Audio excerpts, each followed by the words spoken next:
Ja, vi har fået den her matematikaflevering for, og opgave 1 den handler om, at vi skal bestemme tallene A og B, og hvad vi ved er, at modellen for laksene udviklingen i Skjern Å i perioden til 2002 og 2006 kan vises ved en lineær model, eller lineær funktion, og forskriften for den funktion er y lige med a plus b, vi har her, hvor x det er antallet af år efter 2002, og y er antallet af laks, der blev fanget. Ja, og vi har to punkter her, 1,134 og 4,311. Så skal vi bestemme tallene a og b. Og a, den bestemmer vi ved at bruge den formel, der hedder det her, y2 minus y1 divideret med x2 minus x1. Og det her det er y, eller x2, og det her det er x1, og y2 og y1. Og den har så den her, at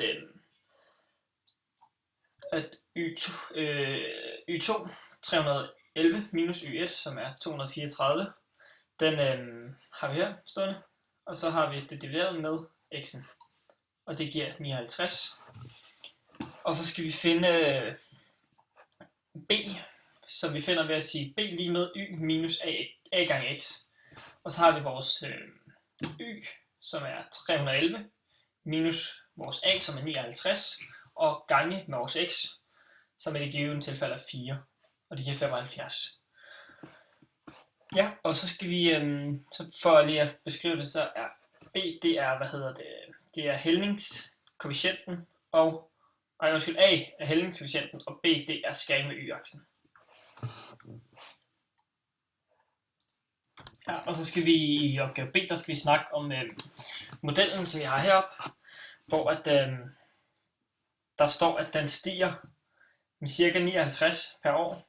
Og det kan vi se heroppe, at det er lidt forskelligt, hvor meget den stiger, fordi det er en graf, så den tager sådan gennemsnit af det hele.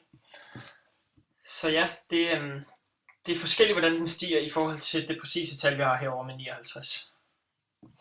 Og i opgave C, den hedder bestemt antallet af fangede laks i 2007 og 2008 ifølge modellen. Og så skal vi kommentere modellen, når det oplyses, at i 2007 blev der fanget 399 fisk, og der i 2008 blev fanget 858. Og den har jeg regnet her ved at sige vores a gange med vores x, som er 5, fordi det er år efter 2002, og 5 år det er 2007.